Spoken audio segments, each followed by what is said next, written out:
Aloha travellers, you're listening to the Travellers Ukulele Gig Guide podcast where we talk to people about travel and ukulele.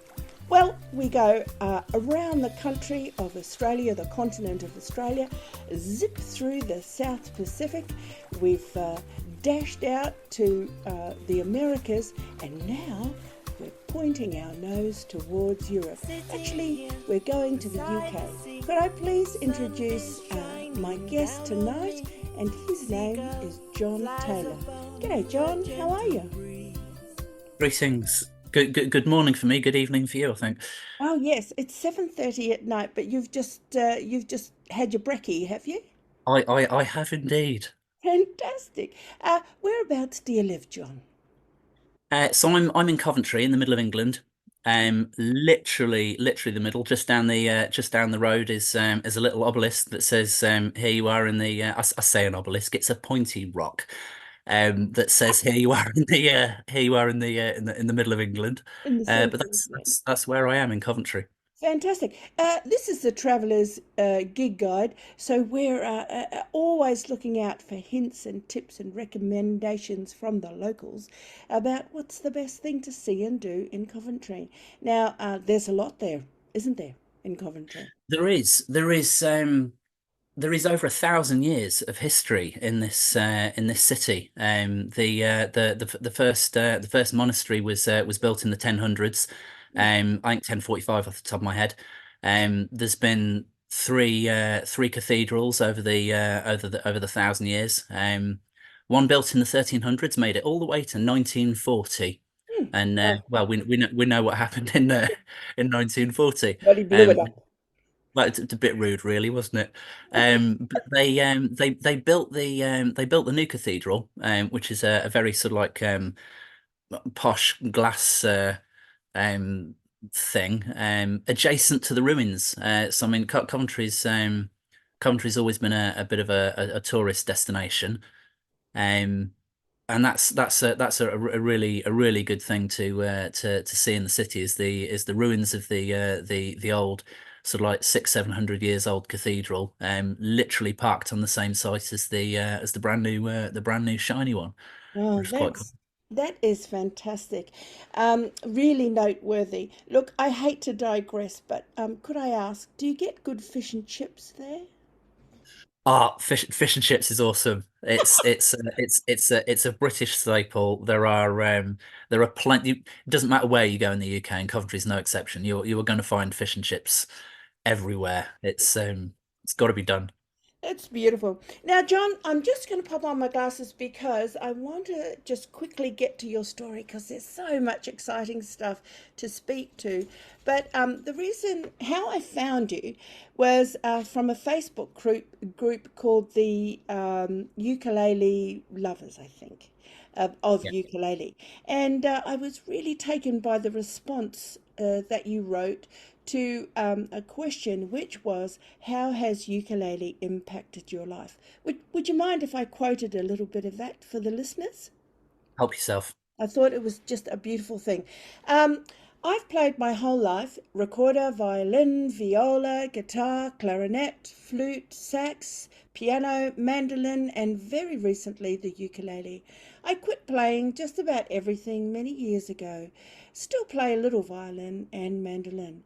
What I found in the ukulele, less stress, no competitive BS, no pressure other than my own, no judgment, no put downs, rejections, negative comments, and associated depression.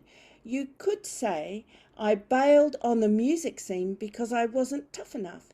You could say I bailed because I wasn't good enough. I have a degree in music, and it wasn't enough classically. And these things are probably true to some extent. But there is a freedom with uke and uke communities to simply enjoy what you're doing. Share it, don't share it, as long as you're having fun. That's what I've got out of ukulele. You read it better than you read it better than it sounded in my head when I wrote it.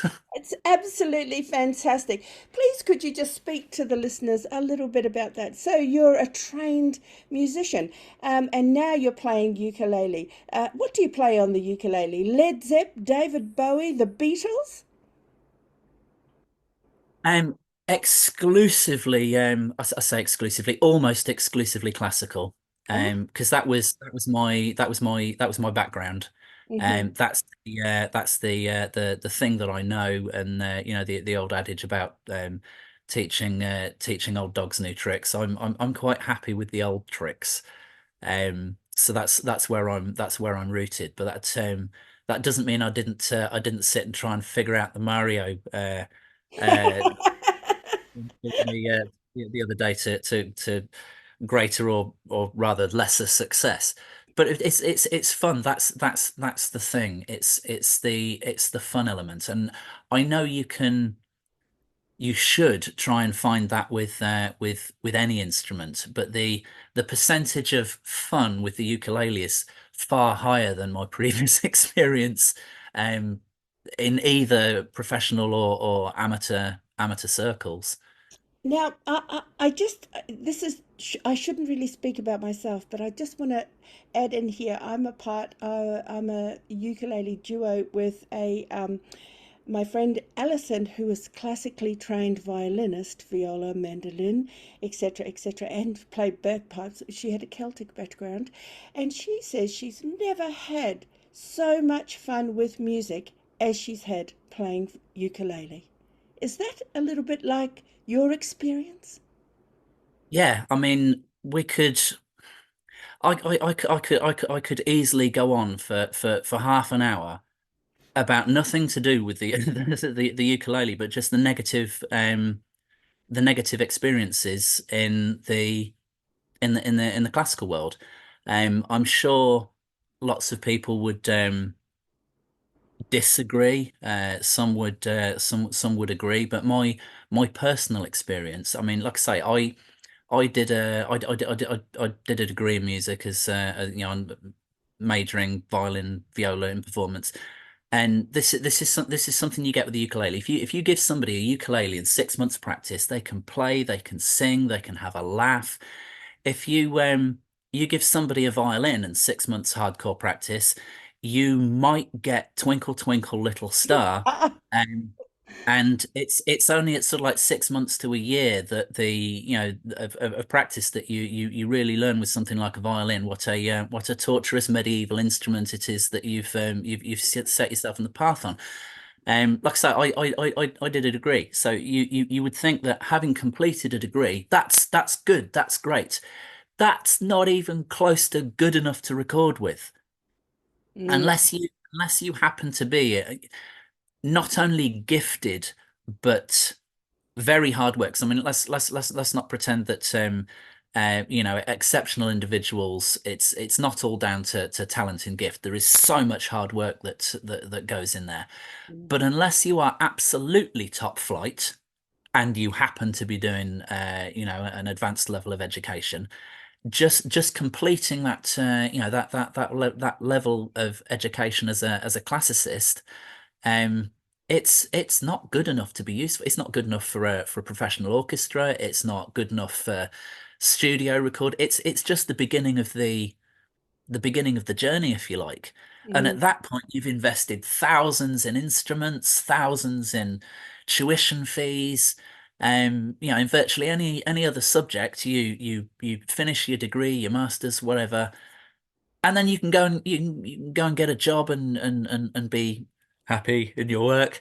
Um, but with music, it's just not enough. You can get a job in teaching, but then you end up, my experience was going into teaching. Then all your time is taken up with classroom stuff. You don't have any time to practice. You don't, and then your skills nosedive. But Yes, it's ukulele. not a good thing. It sounds like quite a trip in a trajectory. So thank goodness for a four-stringed instrument that made its way from Spain and then slowly. etched its way across the world, making a distinct home for itself in the South Pacific or Polynesia.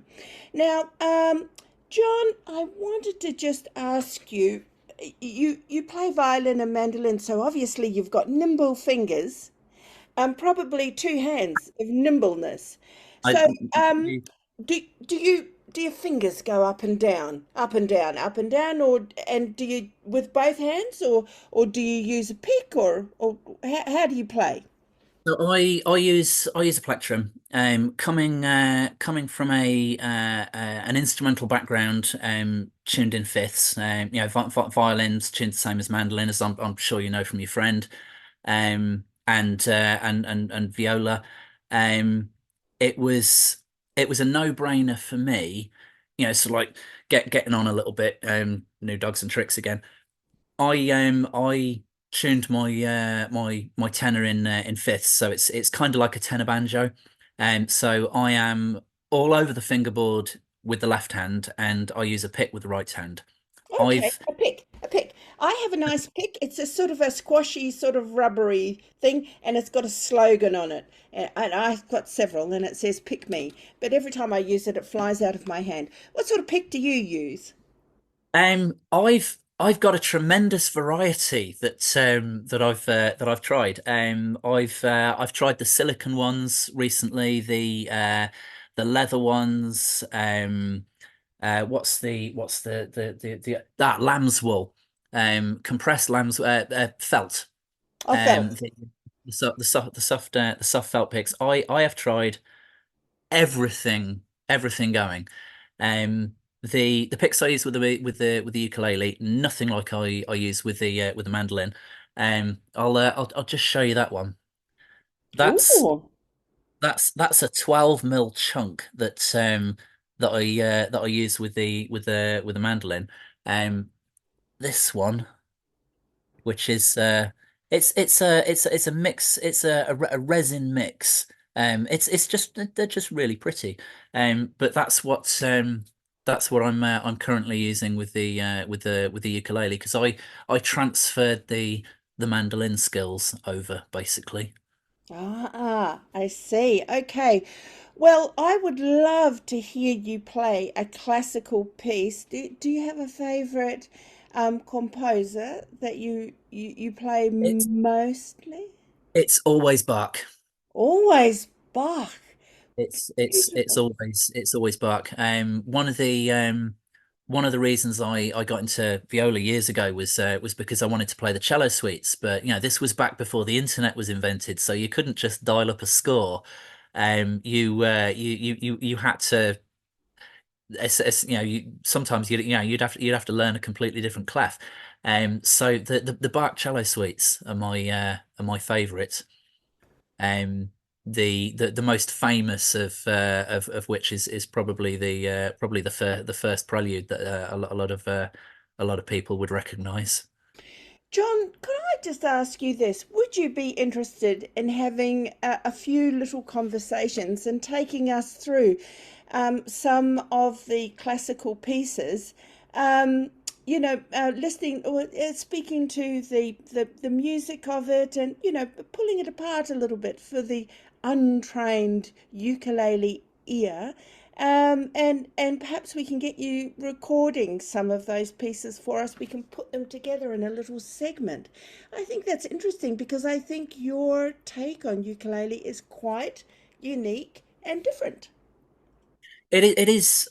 Um, yes, I'm not gonna disagree with that. But one of the great things about the whole ukulele universe is I can say, I can rock up in a group and say, well, I don't do that. I don't do anything like that. Um, I do something that you're probably never going to bother with in your life, and I don't use any tuning that any of you are ever going to bother with. And everybody's like, oh, cool, wicked.